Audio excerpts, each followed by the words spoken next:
Good evening and welcome to the April 11th, 2023 meeting of the Abington Board of School Directors. I note the attendance of all board members with the exception of Ms. Glasser, Ms. Fazy, Mr. Allen, and Mr. Muhammad, who are excused. Please stand for the Pledge of Allegiance.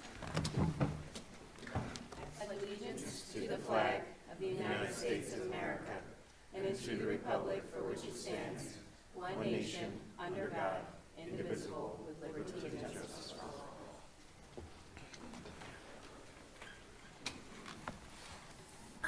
Thank you. The Abington Board of School Directors has convened this evening's meeting at the Administration Building, and the public is welcome. In consideration of the health and safety of the school community, this meeting is also being broadcast live on the Abington School District YouTube channel. This meeting is being recorded and will be accessible on the district's website and cable channel no later than Friday, April 14th, 2023, to allow those members of the public who cannot participate to view the proceeding at a later time. Comments from citizens will be conducted in person and by phone. Information regarding participating remotely in public comment will be displayed on the screen at the time of public comment. The board thanks the public in advance for its cooperation. This is a place where we hold dignity at a high regard, and your voice and presence is welcome in this space. At this time, any additional announcements or agenda items to be brought about from my fellow board members? Okay. Dr. Fetcher will open up with comments, and then is there anything? Oh, I apologize. Thank you. Dr. Mowry is here, which is why I did not mention her being absent. She is joining us virtually. Good evening. Thank you. We do have a quorum. Thank you so much. Comments from board members. We'll open up with Dr. Mowry. Nothing this evening, thank you. Thank you. Ms. Frazier. Oh, welcome, everyone. Mr. Kay. This morning I was able to go to the Eastern Montgomery Chamber of Commerce, had an event over at Temple Ambler with the police chiefs of our area, and I just want to mention that Chief Malloy had nothing but great things to say about his relationship with the school district and how important it is and how much it benefits the community. He was, as always, a wonderful representation of what we all should be doing. Great fella, and it was a very good morning. Thank you. Thank you for sharing. Dr. Kleiman? I hope everyone had a nice Easter, Passover, and Ramadan. It is not always that those three very important holidays come at the same time, so it's been nice to be able to celebrate with community members for various holidays. Mm-hmm. Indeed. Dr. Fetcher? Nothing at this time. Okay, we can open up with our student council representatives. First, I'd like Emma Brown to come forward from Abington Senior High School. Good evening, Dr. Fetcher, Mrs. Brown, and members of the Board of School Directors. My name is Emma Brown, and I am the president of the Student Council Executive Board. I hope you all had a nice spring break. First off, on March 17th, Ms. Vinash and Mrs. Corliss hosted Dr. George Ford and Dr. Maya Johnson to hold career chatters for their classes. It was extremely informative and enjoyable for the students involved. On March 20th, the senior high kicked off its first ever season of girls flag football. The team is sponsored by the Philadelphia Eagles, and the team was given the opportunity to tour the Eagles' NovaCare Center practice facility, where they were given their custom Abington uniforms. This is an exciting new opportunity for the school, and definitely will be a popular activity for many years to come. On March 24th, students from the Spanish 4 and 5 classes took a trip to the Taller Puerto Ricano, a cultural arts center in Philadelphia. Students had a blast and learned a lot from the trip. Also on March 24th, the senior high hosted Abington. Despite a lot of changes to how the event usually works, as the Abington team reconfigured the initiative to have students raise money for 6 pediatric cancer charities instead of just one, the event was a complete success. We raised $49,000 to be split amongst the 6 charities, while also having a memorable night with friends. I have participated in Thon since my freshman year at Abington, and this year I had the opportunity to serve as the fundraising overall. With my experience, I can confidently say it is one of the most remarkable projects Abington takes on each year. From the teamwork among students, support from all the schools in the district, and so much love from the community, it always turns out to be a major success, helping out a meaningful cause to so many families. On March 27th, the 9th grade class council held a March Madness basketball event to fundraise for the 9th grade class. It was a great turnout from all the grades to help support the freshmen. On March 30th, students had an opportunity to visit the Ernst & Young offices in New Jersey, where they met with a team of data scientists and accountants. It was a great hands-on learning experience for students who are interested in these fields. Another successful career chatter was hosted in Mr. Grasty's sports marketing class, as Coach Ashley Howard came in to give advice and lessons about the ins and outs of professional sports. Coach Howard is the first ever professional coach to come in for a career chatter, so it was definitely a great experience for the students. Again, I hope you all had a great restful break, and I'm excited to finish out the final marking period of school reporting back to you all. See you all in May. Thank you. Thank you. Thank you, Emma. Appreciate it. At this time, I'd like Amelia Anderson from Abington Middle School to come forward.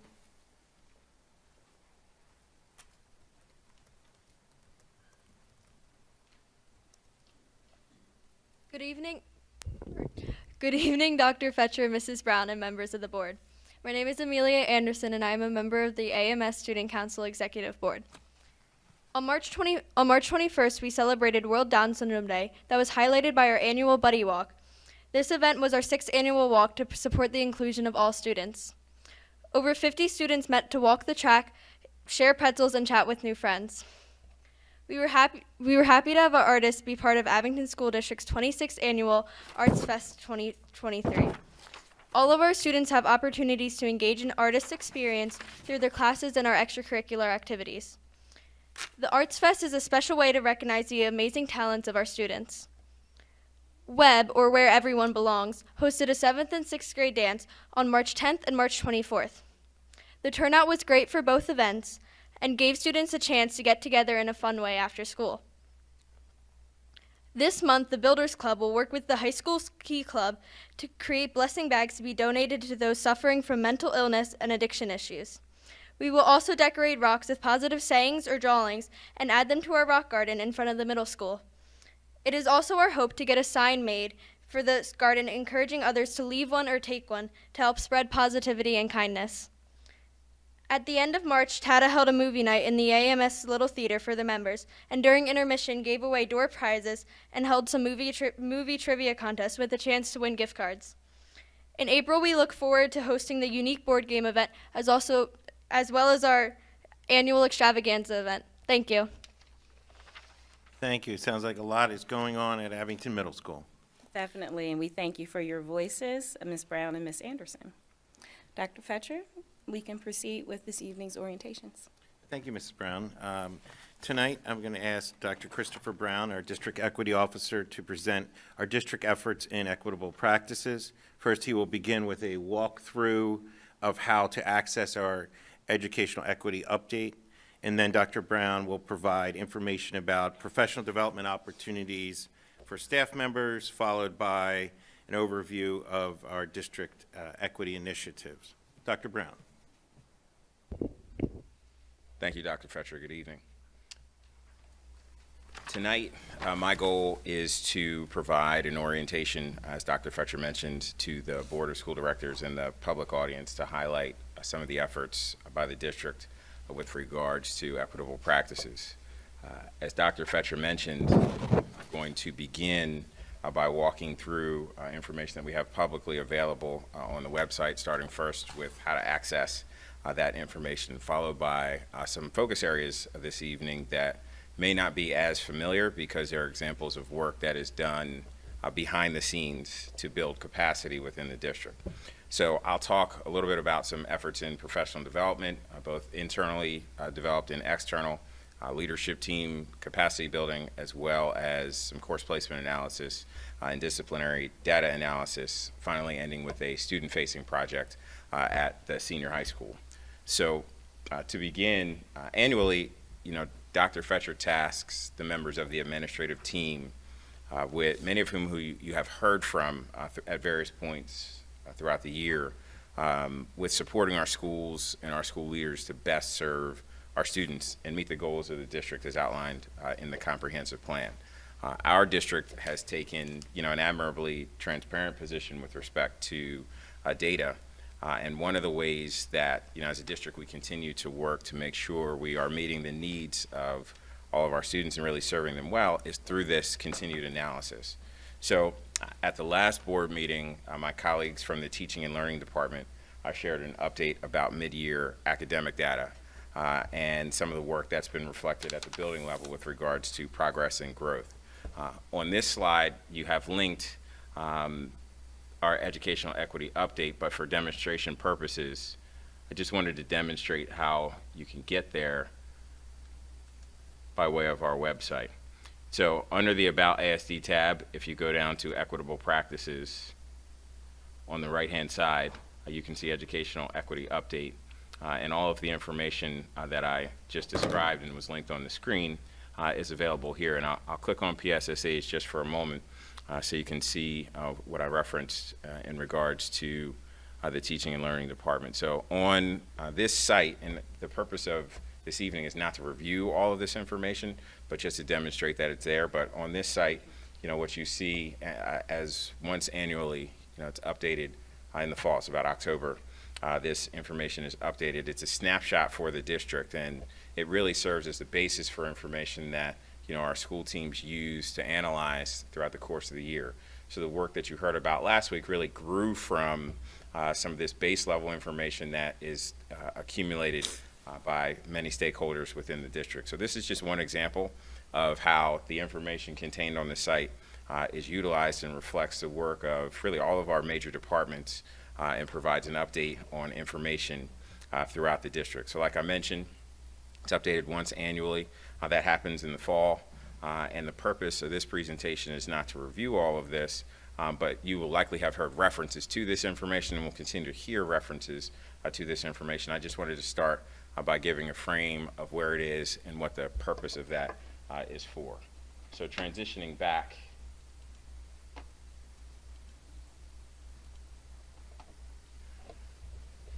Transitioning back to the presentation, tonight I'll spend a considerable amount of time, more time talking about some of our internal efforts with respect to professional development. And the first area that I'll touch on here is noting some of our book study opportunities. So this year, thanks in large part to the collaboration of our Office of Human Resources, our Teaching and Learning Department, and our Teachers Association, we were able to implement a flex professional development model, which has greatly improved the efficiency of our PD up to this point. So to put that in short, staff members are able to acquire more professional development at time that's beneficial for them.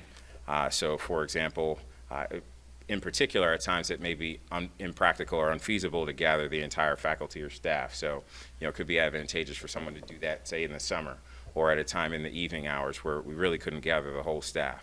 So some of the opportunities that we've been able to do by taking advantage of this new model, we had 3 book studies this year, and the titles are listed on the screen. Belonging Through a Culture of Dignity by Floyd Cobb and John Crownapple, Culturally Responsive Teaching in the Brain by Zaretta Hammond, and Unconscious Bias in Schools by Tracy Benson and Sarah Fireman. So those are 3 very accessible texts, and they align with the vision of the district. So in these PD modules, faculty members were given an opportunity to read the text, work in groups, discussing the material, and in many cases were able to build projects and really applications, things that they could take back to their professional experience rather immediately. So for example, in Culturally Responsive Teaching in the Brain, there is a considerable amount of information about neuroscience in the brain. And one example in particular is about the amygdala. And I'll give you a very brief version of that, but that's the guard dog for your emotions, the fight or flight emotion in your body. So in learning about that and how that works in the undeveloped brain, so the student brain, one of the projects, and really in the adult brain as well, one of the projects that some of our staff members worked on was working on de-escalation techniques. So for example, in the classroom, being able to identify content or stimuli that might trigger a hijack of that amygdala, which could, in a sense, leave you in a heightened state of adrenaline or in a constant state of fight or flight, to where you would be rendered incapable of being able to teach and or learn. So recognizing that with the book study, one of the projects was for adults to begin to build some of those strategies for de-escalation to use both for themselves and for their students, and then in the classroom and educational spaces actually use those strategies and then reflect on how it went for the purposes of professional growth. Now, that's one of the examples of projects that came out of some of the book study. I'm not going to go into all of those, but I just want to give you an idea of kind of what those represented. Transitioning, the next two slides really highlight professional development that is provided by our external partners at the Delaware Valley Consortium of Equity and Excellence. And this may sound familiar because oftentimes in these meetings, you will see a lot of names that you approve for professional leave to attend these workshops. Now, as an original partner to the DVCEE, all of our staff members have access to these workshops, and those would be, those who attend live, you see the professional leave forms for, but new this year and really last year as well, they record these sessions, so more of our staff members can access them at any point. And those you wouldn't see reflected in the professional leave because those recordings are available for folks to access at any point. So they've greatly increased the ability for all the participating members to gain access to these sessions. I wanted to highlight two in particular, one on this slide and one on the next, and I'll start with the first one, so Belonging and Dignity, with authors John Crown-Apple and Floyd Cobb, because as I mentioned, we did flex a PD with that title. And one of the sessions this year with the DVCE was actually an opportunity to engage directly with John Crown-Apple in a book talk and a question and answer that I know that the staff members who participated in the book study really had great utility for, in a sense, being able to ask questions directly to the author about things that they engaged. During our internal sessions, like they would talk to each other, we would work together, but there's no greater source than with the author of the text itself. So that was a fantastic resource that staff members took advantage of. And I'll highlight one more, which was number 8 up on the list, so Anxious and Depressed in the Classroom, Effective Student Support Strategies Every Educator Can Deliver, with Frank Cross. You may recall at the onset of the pandemic, our Student Services Department contracted with Frank to provide self-care workshops both for our faculty and staff and also for our parent and caregiver community as well. So again, examples of things that all of the members of our professional staff have access to and have begun to utilize in greater capacity, thanks in part to the ability to gather professional development hours for these in ways that don't have to happen on a specific in-service day. So that model has been extremely effective in being able to efficiently provide professional development for members of our staff. Transitioning, in addition to that professional development, which happened with the staff, Dr. Fetcher tasked our leadership team with reading Solving Disproportionality and Achieving Equity this summer. Fantastic text by Edward Fergus. And using this text along with the data available that we have with Linkit and some of the information that I referenced earlier, at our principals workshop and our full district administrative team workshops, we were able to spend time this summer really doing analysis, so root cause analysis, specific inquiries that led to a stronger generation of the Getting Results plans that eventually grow and lead to the information that you hear at the orientation, for example, from the teaching and learning department. So that work was layered in throughout the course of the year. And that happened with our leadership teams this summer. So it really laid the foundation for that type of work to be successful. Continuing in this particular area with our leadership team, another example of related work is in the area of opportunity and access. So, this is an ongoing set of work that we've continued to grow since the Opportunities to Learn initiative was implemented. And most recently in the 21-22 school year, we're able to pilot a mechanism to help our school teams more objectively identify students who have the potential to be successful in honors and advanced courses.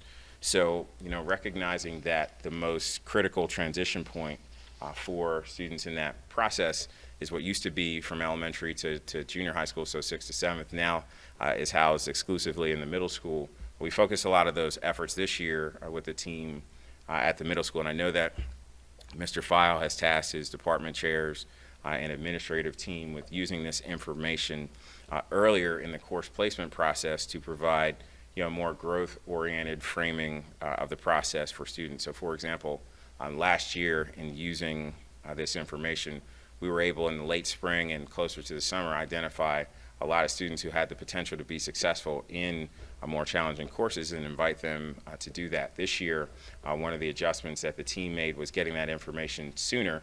So rather than re-inviting students who we may have missed in February or March, later in the spring and summer, the first message was one that potentially identified students who have the ability to be successful. And while all of the course placement information is not yet finalized, it's our expectation that that will be a lot more successful this year because of the team's willingness to embrace this ability to do the analysis, to make the invitations, to work with teachers. So that the team at the middle school should be commended for those efforts specifically, and we hope to see great results with that project. I wanted to transition next, and I know this is difficult to see in terms of the presentation, but that actually is in a way helpful for the way that I'll explain it. But at our last meeting, a question arose about the type of data that is used for disciplinary analysis and infractions. And the example that I provide here in Snapshot, so you can understand how our school teams have the ability to analyze and use information from a decision-making standpoint, is from the middle school. So, on the left-hand side of this graphic, you can see disciplinary referrals that are by demographically. So at the top, it's race and ethnicity. At the bottom, you have special ed that have occurred this year. On the right-hand side, this same information is just the demographic population of the buildings as a whole. So one of the things, and the purpose of this presentation is to show you the type of analysis. One of the things that, using a tool like this, and this is a static screenshot, not the actual interactive component that the school teams have the ability to use, is you can learn a lot more visually in a fraction of the time than you can looking and sifting through spreadsheets trying to decipher information. So one of the things that the teams have been really good at this year is what can they learn from information like this. So what you can't see on the screen, which I can explain to you, is that if you highlight one of these examples in the real interactive component, there are 38 offenses that have occurred in the gymnasium. So if I clicked on this 38, all of the information on the screen would change, and I would only see information about those 38 offenses that have occurred. So I can, to whatever degree of information we put in there, where it happens, when it happens, who makes a referral, you have the ability to filter that information down and learn more in a quicker ability of time than you could previously. And that's one of the things that our school teams have the ability to do and do quite often. The same information, if you look at it here, now this is just by grade level, just to give you a different illustration of the same information. Again, you have the ability to filter all of this. So you can imagine on the real information, if I were to click on this blue chart, which would be 7th graders, I would see just a list of 7th graders. Now this information, obviously you don't have student names on the screen in front of you, but at the school level, you have an ability to identify students who you may need to have an intervention with. You have an ability to work with staff members who you may need to have an intervention with in terms of why some referrals are being made. You can look at problem areas. You can really do that in a number of different ways, and that's to the granular level of detail what they can do at the school level and how they use the information to work with their students on an ongoing basis. So, I know that question came up previously about kind of what type of information was used, and there's an example of how that's done. So it's given the school teams a greater handle on the ability to analyze the information in as close to real time as possible. The last thing that I wanted to close with was really a recognition of some efforts at the senior high school. And I mentioned a student-facing program, and one group that has really grown and blossomed at the senior high school is the Student Equity Ambassador. So Mr. Barrios and the senior high school administrative team have empowered one of their staff members, Mr. Aubrey Martin, to work with a group of students at the senior high school who are united in their drive to create a school where everyone belongs. And this group of students has met regularly throughout the course of the year. And they started, with just looking at some school climate information. And, one of the things that's great about this group is all of the content, all of the ideas that are generated are 100% student-generated ideas. So they wanted to, most recently, throughout the month of March, it was Women's History Month, and they wanted to create a space during the school day where students could come and with no pressure, just relax, and everyone could feel included. So they created an activity during their lunch and learn, both sessions of the lunch and learn, which was a celebration of music in honor of Women's History Month, where students could walk in, obviously with good company, good music and snacks, and have an opportunity really to just talk about music and enjoy their company. And throughout that day, that activity, over 40 students participated. And like I mentioned, it's student-generated content. So with the support of the administrative team, Mr. Martin as their sponsor, as you may call it, just essentially gets them permission to do the things that they want to do and finds a way to make it happen. And ideas like this generated, from, a couple of years ago, there was more sporadic student communication. And I think it's really a testament to the leadership in the building that embraces that type of dialogue and brings it to the forefront and gives a space and gives an adult to sit in the room to work with the students to be able to have spaces like this, which, again, is such a positive experience for the students at the high school. So, for them to create an activity like this where 40 students to join was pretty powerful. And a lot of those students walked out of the room saying they would come back to future activities by the group. So, it was a good showing. That was towards the end of March. They're actually planning another event for next month. And, again, just another sign of good things that happen with respect to some of the work that don't necessarily make it out to a public-facing front. So I did want to share that, and that concludes really my planned remarks. I'm happy to answer any questions that you may have. Thank you. Questions or comments from the board? Yeah, I have one question. How does this literature and the data sets translate into increasing achievement for our subgroups in particular? So as you look at, with the leadership team, they have the ability to, while that information's in summary form, they have the ability to disaggregate that. So you can really break that down by any subgroup that we have the ability to disaggregate by. So for example, you can target specific groups if you were looking at performance of students who receive special education services, like that's a subgroup that could be disaggregated. Students by race, ethnicity, students with low income.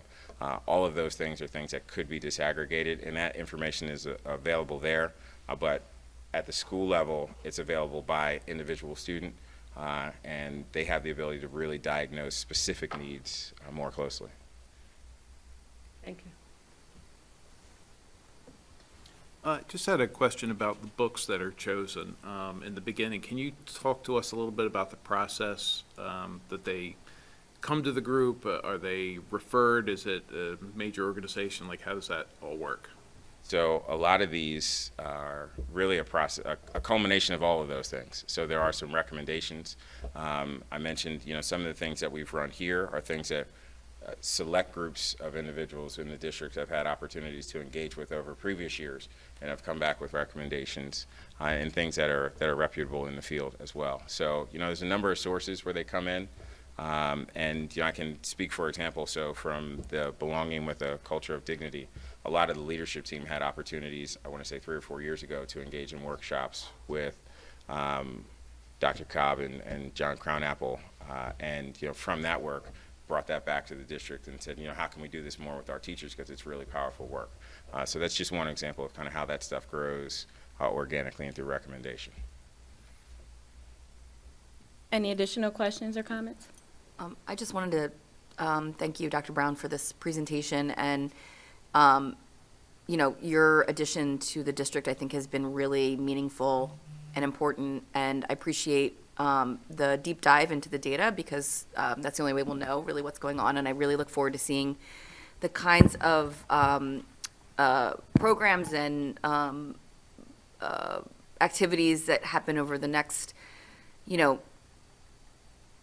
semester, school years, et cetera, to see some of the data hopefully start to look a little bit more equitable. So just really appreciate you presenting this to us and look forward to seeing your work as it moves forward.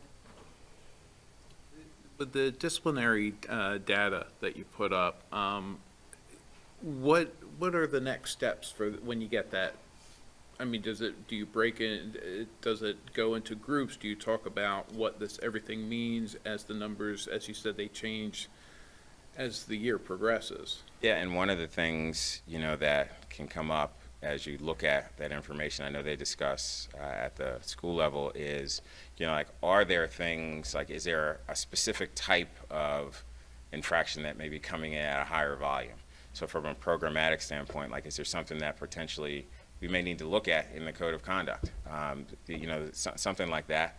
That type of discussion happens. I know we've talked about kind of illustrating and trying to more actively utilize some of the alternative measures that we talked about at previous meetings, like mediations and other types of restorative practices. So as a leadership team, some of our discussion has been focused on, like, how can we make sure that more of the infractions that are coming up are filtering through those options, so that there's a greater ability for us to resolve things that don't necessarily end in exclusions from school. So I know those opportunities are there, and I think our task now is looking at, so how do we make greater use of them, so that you can see more of an impact with regards to data and efficacy in schools. When you mentioned neuroscience and the fight or flight reactions, et cetera, some of that information, did you find that, or has anyone found a correlation between those behaviors and particular subgroups? And if so, have there been any interventions for those populations, let's say, in terms of mediation or special groups or opportunities for them to resolve issues? That's a very good question, and no opportunities directly targeted to specific groups, but we have done, and we do have a lot of information that supports, different things that might cause that reaction. So, for example, when you talk about trauma-informed care, students who, may, for example, live in a household where a parent may not be living.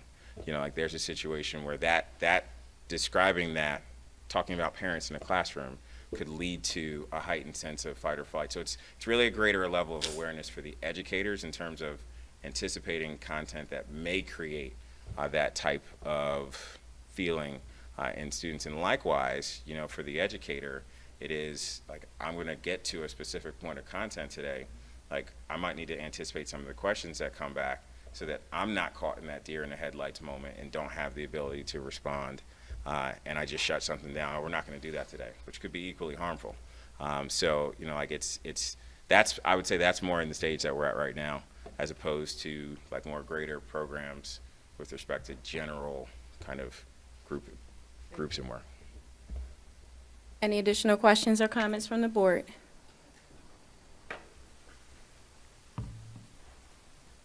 I have two. One, thank you for the work that you're doing, the work that the administration is doing, the work that the teachers are doing. I am a fan of the books that were mentioned, Zaretta Hammond's work with the science. It gives the why behind some of the behaviors that we're seeing, and I think it helps teachers to understand and to navigate and de-escalate. So I appreciate that. My question is for inclusion. Belonging through a culture of dignity, they distinguish between inclusion and integration. So my question is, do we have a correlation, or do we know if the students who have these disciplinary infractions have connections to the school? For example, are they members of clubs? Are they engaged in school in other areas other than coming for the academics? It's another good question. I know we recently talked about that, but trying to find the ability, and I think we actually do have the information in Skyward to see who's engaged in activities. I don't know that it includes every single activity, but there could be a way to kind of cross-reference that. We have not done that yet, but we did talk about it recently as a regard to, like, what is the level of connection with students? Like, are there more positive ways to build that? We talked about at the senior high school different activities during Lunch and Learn where you can actually encourage students to make connections on a more proactive means. So the discussions have been there. We don't have the data to support that, but the discussions have been there. Excellent. Any additional questions or comments from the board? Dr. Mowry? No, thank you, I'm good. Thank you. Thank you so much. Dr. Fetcher, please continue. Okay. Tonight, the Teaching and Learning Department will be recommending the Abington Senior High School program of studies to be expanded to accept the dual credit partners to include Gratz College as another partner of our many partners that we have with colleges and universities, and also to modify the grading system for dual credit courses to be in compliance with our PDE regulation. So tonight, later on, after the orientation, there will be an opportunity for the board to see those recommendations for action this evening. I'm going to ask Dr. Butts to begin.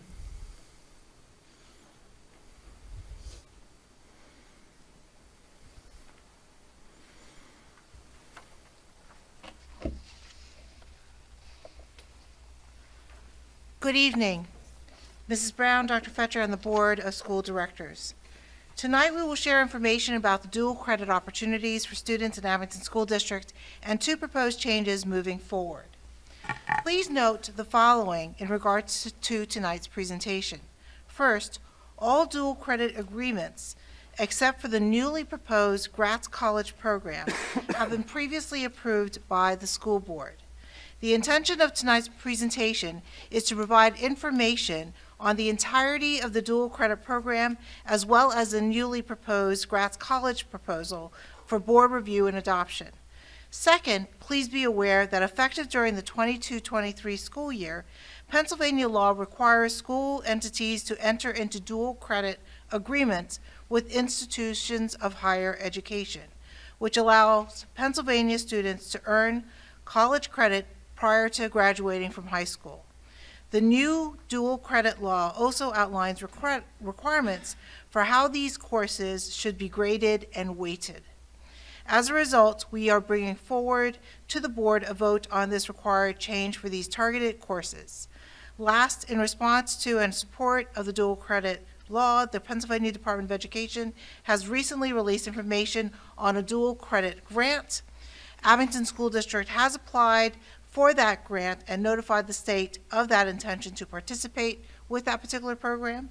If and when we hear back from the Department of Education about receiving this dual credit grant, we will be back to inform the Board of School Directors about that grant. At this time, Ms. Laura Anama will begin the presentation. Good evening. Dual credit opportunities provide high school students the ability to earn college credit while completing their high school education. These programs have many benefits, hence why Pennsylvania Department of Education is now requiring these partnerships. Some of those benefits include easing the transition to college academics and building confidence for students, allowing students to get a jump start on college degree, which can help students graduate from college on time or even early, mitigating the cost of earning a college degree, as many dual credit opportunities are subsidized by the colleges, providing convenient options for students, as some dual credit options are conducted right at the high school. Our counseling team works with each student to decide what dual credit opportunities will best fit with their long-term plan. This includes discussing the benefits of taking a dual credit course and the likelihood that the credits they earned while at Abington Senior High School will transfer to their future college or university. Abington School District currently has 5 dual credit agreements with higher education institutions. Mr. Tagliaferro will now review these partners and the wide variety of opportunities they provide our students. Good evening. In 2018, we partnered with both Stockton University and Gwynedd Mercy University to bring dual credit opportunities to our students. These partnerships are similar in that they allow specific Abington School District teachers to instruct courses within Abington Senior High School for dual credit. Our partnership with Stockton University allows students enrolled in Holocaust, genocide, and crimes against humanity to earn 4 college credits from Stockton University at a reduced tuition rate of $400, while satisfying 10 elective points toward graduation requirements from Abington School District. Similarly, our partnership with Gwynedd Mercy University allows students in grades 11 and 12 enrolled in Accounting 1 to earn 3 college credits from Gwynedd Mercy University at a reduced tuition rate of $400 while satisfying 10 elective points toward graduation requirements from Abington School District. In 2021, we partnered with Montgomery County Community College to bring several dual credit courses to Abington Senior High School. Students can enroll in Calculus, AP Calculus AB, AP Calculus BC, and AP Computer Science A courses, which are all taught by Abington teachers at the senior high school. Each course earns 4 college credits from Montgomery County Community College at a reduced tuition rate of $180 and satisfies 10 elective points toward graduation requirements from Abington School District. Further, as part of our partnership with the Eastern Center for Arts and Technology, students in the Allied Health and Business and Technology professional programs can also earn college credits from Montgomery County Community College. Students in the Allied Health program can earn up to 3 college credits, while students in the Business and Technology professional program can earn up to 9 college credits. Additionally, students have opportunities to engage in courses taught online or on campus by college faculty for dual credit through Montgomery County Community College, Pennsylvania State University, and Arcadia University. Per our agreements with both Montgomery County Community College and Pennsylvania State University, students can enroll in courses on campus or online to earn college credits and satisfy elective points toward graduation requirements from the Abington School District. Students must have the courses pre-approved by the Abington School District and may complete up to 2 college courses for high school credit per year.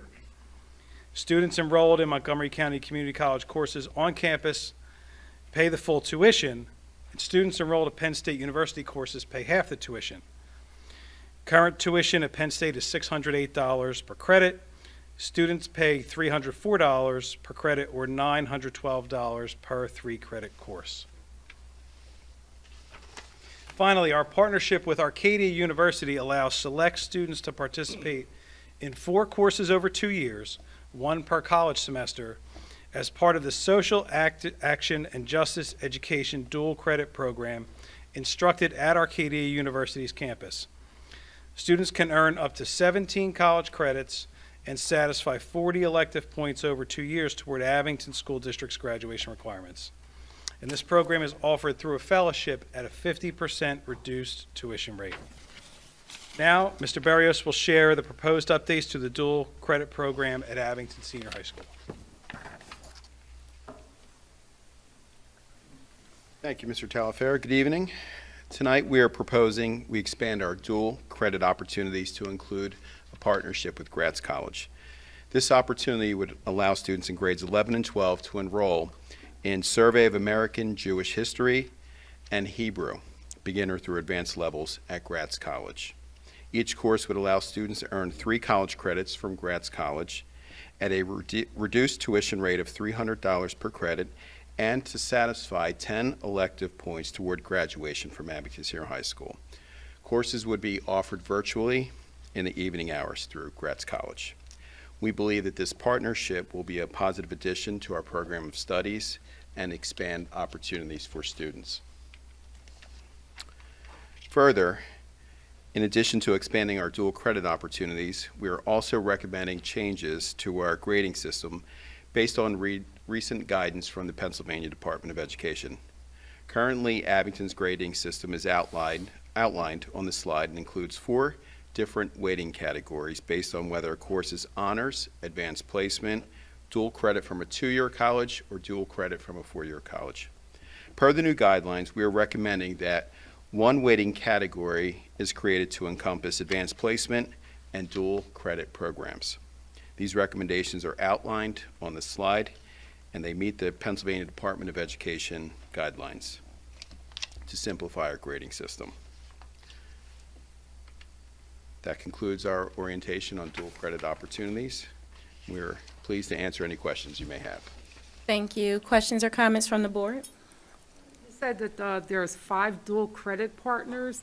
What exactly would it take to have a 6th one? And for example, there are plenty of students who might be interested in African American studies. So what exactly, how might you proceed with other options? Well, some of the dual credit opportunities that we have now, we've been pursued by some of the colleges and universities. We would definitely explore expanding, and we always are exploring expanding opportunities to potentially have HBCUs added to our partnerships. When you say exploring, when a university approaches you, so what is your process, or what's the process of your team to decide? Sure, we would take a look at the proposal itself, take a look at the course. Do we already offer the course? And to see if it would fit in line with our program studies. Will it have student interest? And then we would take that to Dr. Fetcher in Teaching and Learning for an approval process. There would be a formal memorandum of understanding that would have to be drafted. And Do you go after different universities for different things? If you hear they offer a certain course, a certain study that you might be interested, or do they come to you? they typically come to us. We are typically approached by universities. Thank you. Any additional questions? Yeah, I'm just wondering, would there be any Google Forms available to survey students regarding prospective interests?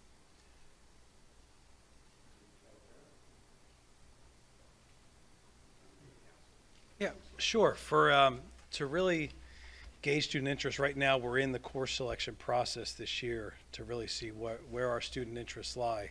I think moving forward in future years, as we review programming for next year, certainly could be something that we explore, what kind of dual credit opportunities are available. So at schools like Penn State and Montgomery County Community College, where the course catalog is open, assuming the professors at those universities have their child abuse and criminal record clearances, those courses may be available for students to take currently at Penn State and Montgomery County Community College, or any course that is open for students with teachers with clearances. Our students are eligible to take, assuming it's not a core course that's offered at our school. But in terms of bringing courses into our building to be taught at our school, it certainly is something we could survey our students for. I just want to talk a little bit about, to also date myself, this process of Mr. Tyler Farrer and I, when I was high school principal, began a process with Penn State Abington in 2011, 2012, around that time period. So this has been a program that has expanded over time. And, tonight adding an additional opportunity for our students is really a way to expand our courses of study as well.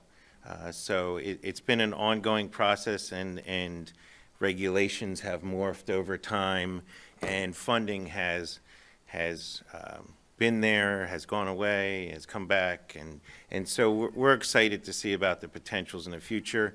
And in terms of another question that was asked about, universities do usually approach us, but when we have specific needs, we often go work with our local universities in our surrounding area to see if there's potential for different types of programs. Any additional questions or comments? I have one question. My hat goes off to the counselor department, especially for your website and the webinars that you do and how you pull parents in to make sure they're informed. For the parents who may be listening who aren't sure of how to access that, can you share with them how do they find out more about the dual enrollment program? How do they find out more about the services that are offered through, you said it starts at 10th grade? Right. So- Some of our courses start as early as 10th grade for dual enrollment.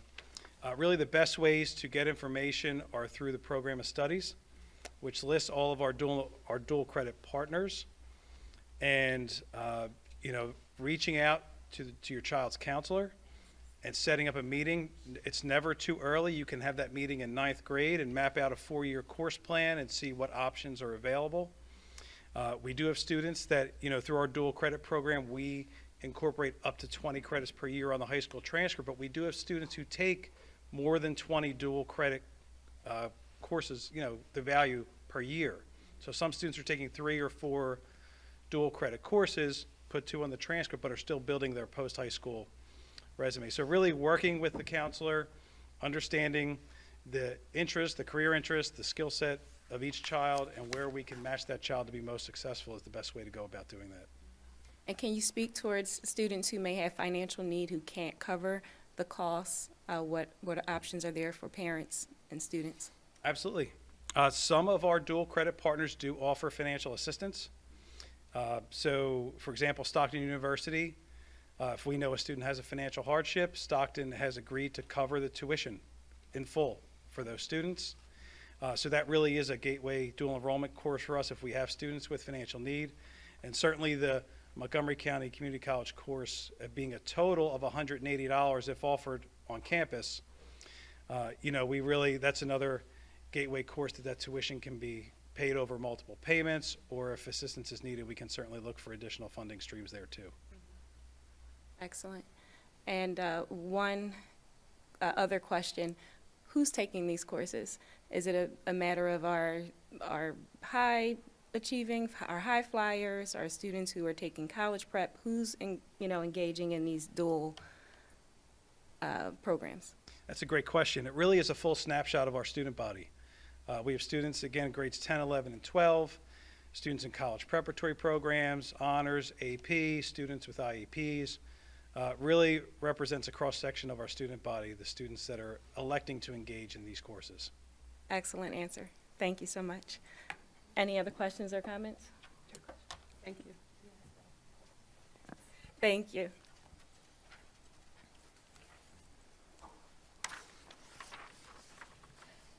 That concludes our orientations for this evening. Thank you.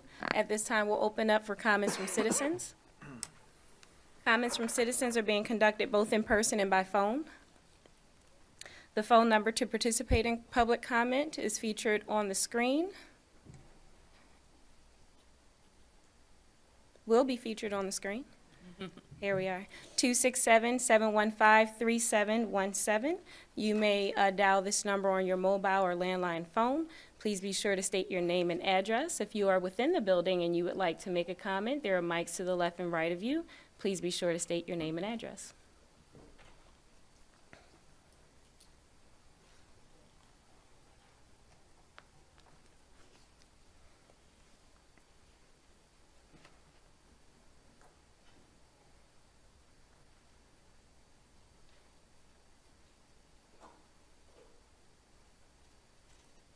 Good evening, ladies and gentlemen. Joe Rooney, and I live in Ardsley.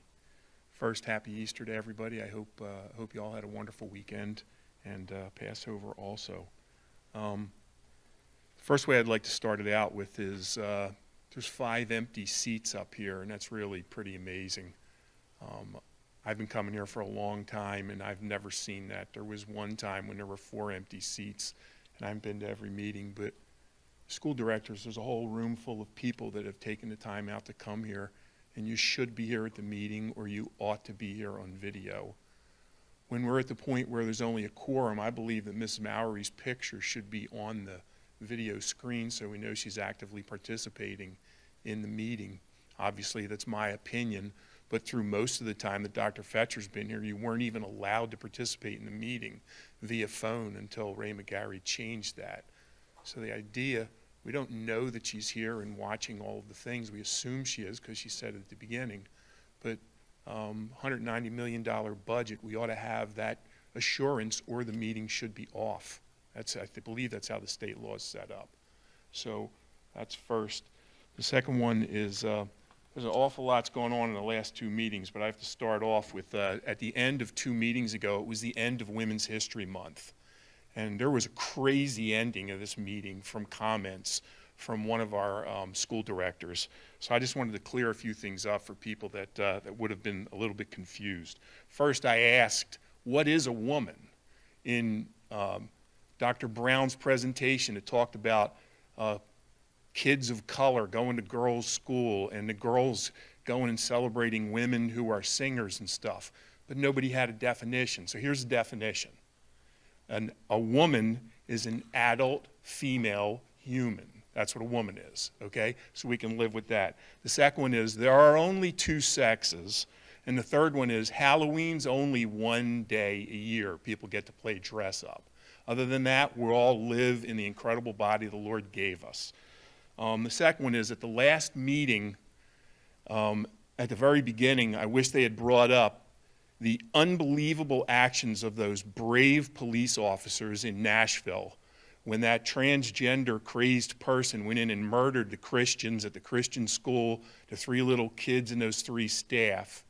If you have any brain and you watched the video of on those officers' thing, it was one of the most intense things that I have ever seen. And I've done a lot of things in my life, and my hat is off to that phenomenal bravery. So Officer Huckwine's not here right now, but if anybody has any idea of how important it is to have armed officers who are in there to protect students and staff and kids, that video needs to be watched, and God bless those people. It's just an incredible thing. Thanks. There was a lot of flexibility with the time at the last meeting, so I don't know how much that's going to carry off into this meeting or not. I want to thank you. So is there more saw- flexibility like at the last meeting, or there's not at this meeting? You With saw, the time? thank you so much. You saw the timer go up. Well, I that was appreciate- done at the last meeting also. So are you not extending I- that to people this meeting? I appreciate your voice, sir. So And you what- know that there's another opportunity for you to speak. I understand that. So how do you decide whether you're going to let people finish their comments or let them talk or cut them off? There's got to be some kind of equity That in is a this. fair question, but I do thank you for your voice. So what's the equitable answer to that? I do thank you for your voice. You can have a seat, sir. None? Thank you. Okay. Hello. All right, can you hear me? I'm always Yes. far away from the mic. Thank you. Okay, I do have a couple of questions about the presentations that were that took place today. So, one was around the professional development that happens with the staff. How are we measuring how effective that was as it relates to the students? How is that translating down to the students? For example, we talked about de-escalation tactics. Are we seeing that being used more now in the classroom now that the staff has gone through that? The other question I have is in regards to equitable practices.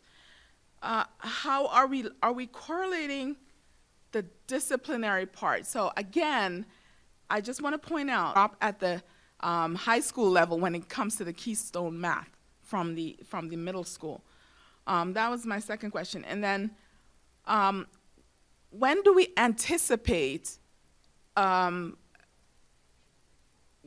or when do we have a goal, a target? So in their report that said that African American kids are underperforming their peers, do we have a target of when we want to see that performance come up to the peer level?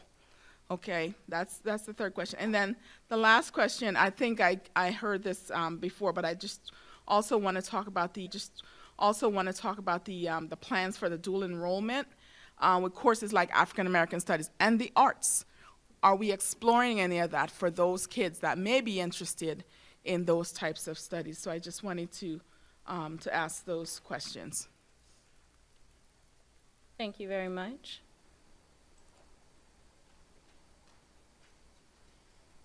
Evening, Paul Morse, Jenkintown, Glen Road.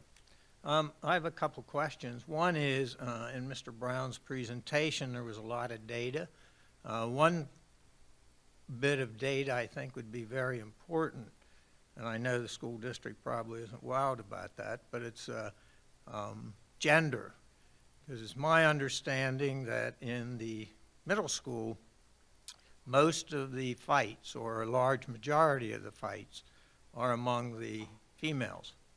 And I think that would be an extremely important, another set of data that would be very beneficial to see and to have for the board and the community. I think that would be good. The second point I have, back in November, there was a lot of talk and discussion and surveys given to students. And it was brought up at several of these meetings, and I think the superintendent issued or reissued a bulletin about surveys. And I guess my question is, are surveys still permitted? If so, under what criteria? And the third point is, how does a parent opt out of a survey? Can they opt out for their child's entire time in the school district? Or do they have to opt out each time? I think that's not available, or certainly hasn't been available to the parents. I think that's something that should be available to the parents with a definitive explanation. Thank you. Thank you. If there are any other speakers within the room, there are mics to the left and to the right of you. Mr. Lutz, can you confirm that there are no callers on the line? That is confirmed. Thank you. We will conclude the first segment of public comment. Dr. Fetcher? First, I'd like to ask Dr. Brown if you could please contact Ms. Jean Charles and provide those specific answers to the questions that were proposed.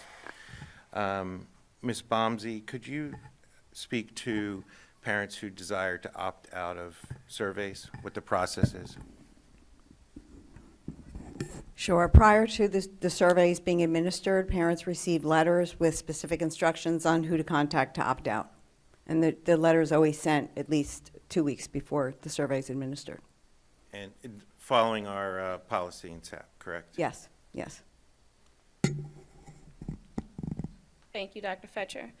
That moves us to agenda item number 6, which is approval of minutes. Mr. Kay, can you please read the recommendation to approve the March meeting minutes? Be recommended action that the Board of School Directors approves the minutes of the board meeting on March 14th, 2023, and the board meeting on March 28th, 2023. Second. We have a second. This is a voice vote. All in favor, please say aye. Aye. Aye. Thank you. Any opposed? Ayes have it, and so moved. Mr. Kay, can you please read the recommendation for approval of the personnel addenda? It is the recommended action that the Board of School Directors approves the changes in personnel as reflected in Personnel Addendum number 7.1 and Confidential Personal Addendum number 7.1A. Second. We have a second. Dr. Fetcher. Thank you, Mrs. Brown. The personnel addendum begins with item number 1 and the appointment of 1 professional employee. Item number 2 is the change of status for 2 professional staff members. Item number 3 is the request for leave of absence for 4 professional employees. At this time, I'd like Ms. Suzanne Alfonso to please stand in the room here.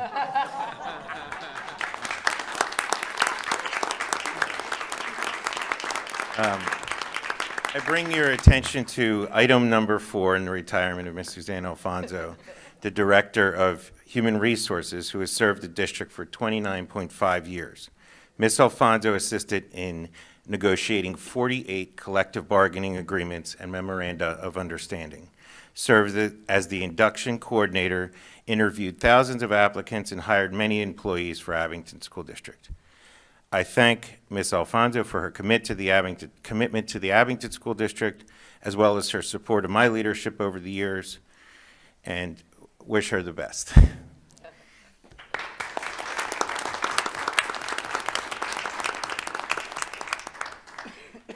I bring your attention to item number 4 and a retirement of Ms. Anita Anello, a family and consumer science teacher at Abington Senior High School who has served the Abington School District for 30 years, and Ms. Susan Herman, a second grade teacher at Willow Hill Elementary School who has served this Abington School District for 22 years. I have had the pleasure to work with both of these amazing teachers in my former role as a building administrator, and I can attest to their dedication to the students of the Abington School District. The personnel addendum continues with the hiring of a substitute, compensation for parent meetings, IEP meetings, interpreter and translation services, and support personnel items. Thank you. Questions or comments from the board? I just want to know, Ms. Alfonso, have you replicated yourself so that when you retire, there's just like a second you that can just take right over? Can we make that happen? Is that?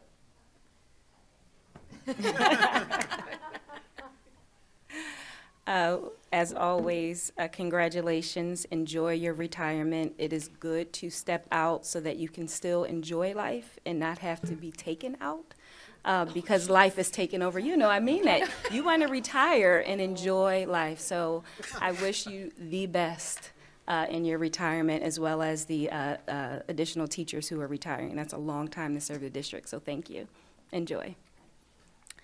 We're ready to vote. Ms. Frazier? Oh, aye.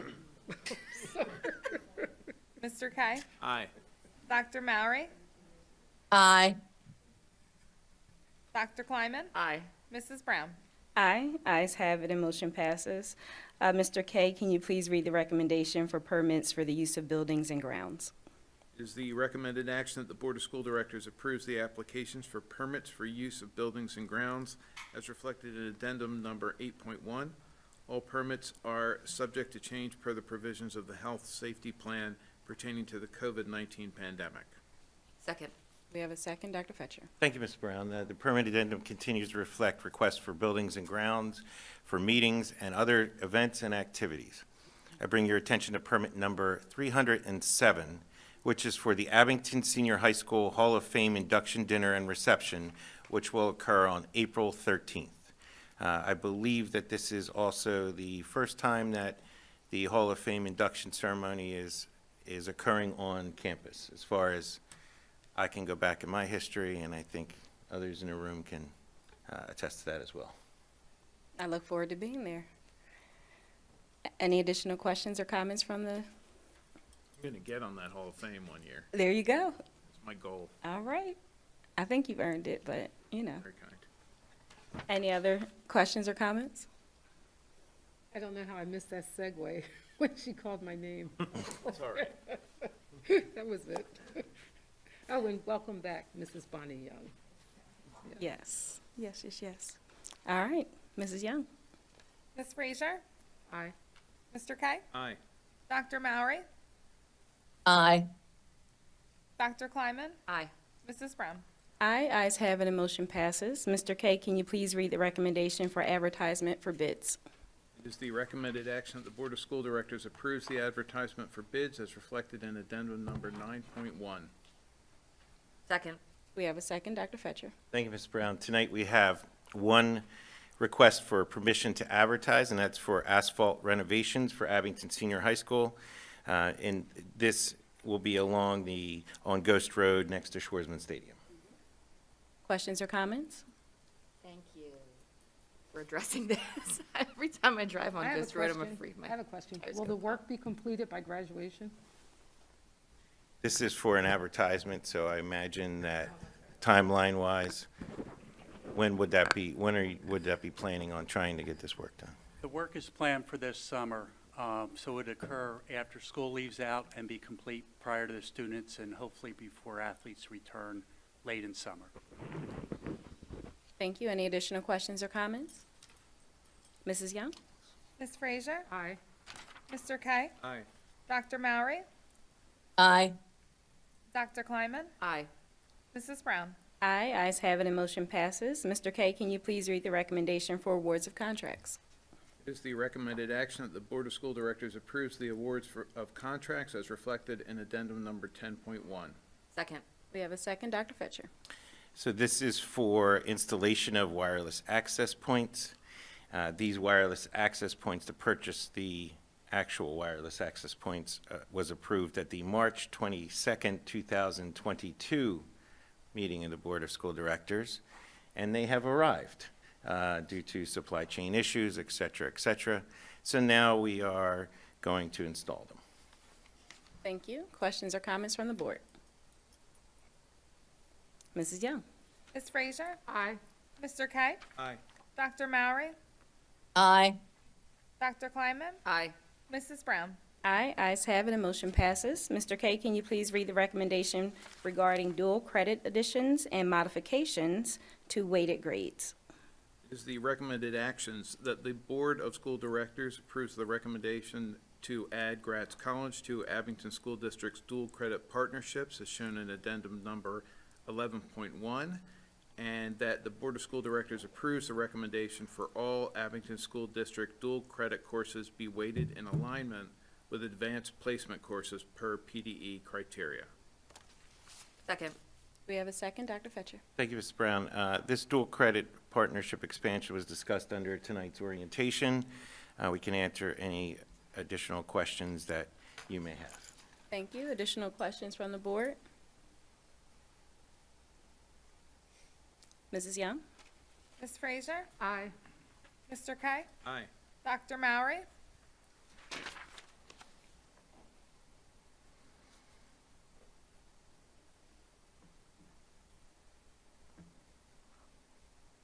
Dr. Mowry? Aye. Dr. Kleiman? Aye. Mrs. Brown? Aye. Thank you. Motion passes. And we are okay with wait time. There are times where I have to think before I answer. Mr. K, can you please read the recommendation for the confidential student matters? It is the recommended action that the Board of School Directors approves the confidential student matters as reflected in addendum number 12.1. Second. We have a second. Dr. Fetcher? Keeping in Did I mind, miss something? I believe that, I'm sorry. I just want to verify, did we do 11.2 as well? Yep, we did as Can a- you? At once. Yes. Yep. All right, just want to make sure. I appreciate that. All right, yes, confidential student matters, keeping in mind the confidentiality of student matters. I can answer any questions that you may have. Thank you. Questions or comments from the board? Mrs. Young? Ms. Frazier? Aye. Mr. K? Aye. Dr. Mowry? Aye. Dr. Kleiman? Aye. Mrs. Brown? Aye. Ayes have it, and motion passes. Are there any additional reports, Dr. Fetcher? Yes, Mrs. Brown, I provide conference attendance and professional leaves and the capital improvement projects for your information. I bring your attention to Mr. Kevin Longwell, our music teacher at Abington Middle School, who will be presenting at the Pennsylvania Music Education Association in April. The presentation will focus on creating a well-rounded approach to music making with the development of performance, production, and creative endeavors. Our Modern Music Makers, or M3, program will be highlighted. Thank you. Questions or comments? Any additional business to be appropriately brought up at this time from my fellow board members? That takes us to comments from citizens. Comments from citizens are being conducted both live and by phone. The phone number to participate in public comment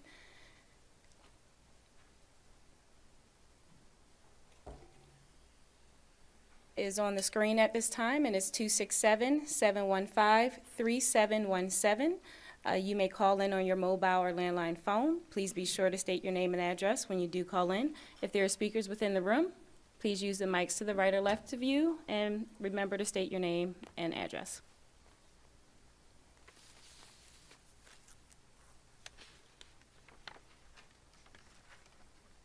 Joe Rooney, ready? Just to continue on what I was talking about before, I had an incredible opportunity on Monday to go walk through the high school. And for Dr. Barrios and Dr. Palmer, who were my hosts, it was really a great tour. But I want to point out one small thing, and that is I could not believe how clean that school was.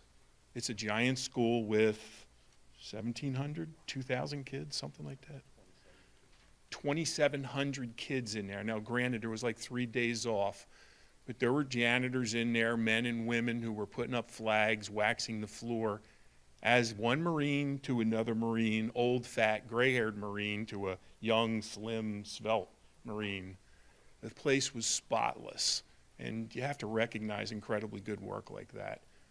So for you, Dr. Barrios, and your staff, but mostly for the janitors, they're in there on Monday after Easter. It was incredible. So they should be saluted for that. Another short one is at the entrance, there's 60 names on a plaque. And every one of those names is an Abington High School student between 1941 and 1945 who died for our country. I don't know what the population of Abington Township was then, but the idea that there are 60 names of kids, okay, and I can tell you stories about serving with these guys, you know, looking at my own kids doing it right now, it's just shocking. So for the equity guy, for everybody in here who's talking about people who don't have an advantage or whatever, we're all blessed. We are blessed beyond belief And we should wake up every day with incredible gratitude. And we need to raise students, kids, men and women, who are willing to make that sacrifice to give us what they had. They had a whole life ahead of them. And those names are on that plaque. I recognize a couple of the names. I grew up here. I don't know if it's the same family, but I sure wish I knew every one of those stories. So there's a book report for every one of the kids on every one of those students to figure out who they are. The third one is, I looked through that equity thing. I looked at all those books, so I'll just make some recommendations. I look askance at every one of the titles of those books, okay? So one is, I wish we spent a lot more time focusing on education. So for all the staff, for all the kids, read Mortimer Adler's book, How to Read a Book. It's an awesome tool to help you to get through a book. And after looking through the equity and all the staff, I would recommend everybody read Emperor's New Clothes. Thank you. Thank you for your voice. If there are other speakers in the room, mics to the left and to the right of you. Hi, Karen Jean Charles Osceola. I'm just trying to understand why my questions can't be answered here today. Because we had a presentation about equitable practices, and the board asked questions, and their questions were answered. So why is it that my question cannot be answered, and I have to set up a meeting with Dr. Brown to get my questions answered? Thank you. If there are other speakers within the room? Mr. Lutz, can you confirm that there are no callers on the line? That is confirmed. Thank you. Dr. Fetcher? Ms. Brown, do you want to address public comment and purpose of public comment in terms of questions? Yes, so I will share with you that public comment, even in its title, is an opportunity for community members to ask questions, to give comments for the board to hear. At the end of each public comment, I will turn to Dr. Fetcher, and there are times where he can answer questions on the spot, or there may be times where he will need someone from his staff to be able to answer questions. But it is not a guaranteed time for you to get an answer to the question that you pose in the moment. So although I do understand how frustrating that can be when you're expecting an answer, the purpose of public comment is for the board to be able to hear your questions and concerns. They're not always answered on the spot. Dr. Fetcher, anything else? I have nothing further. All right. That takes us to the end of the meeting with closing comments from my fellow board members. I'll begin with Dr. Mowry. Nothing this evening, thank you. Thank you. Ms. Frazier? Audience, thank you for your continued support. Have a good night. Mr. Kay? Nothing, thank you. Dr. Kleiman? No, I'm just sorry about blowing my nose during the presentation. Dr. Fetcher? Nothing further. Thank you. Welcome back, everyone, from spring break. I know it's been a long day, so I will not prolong it anymore. This meeting is adjourned.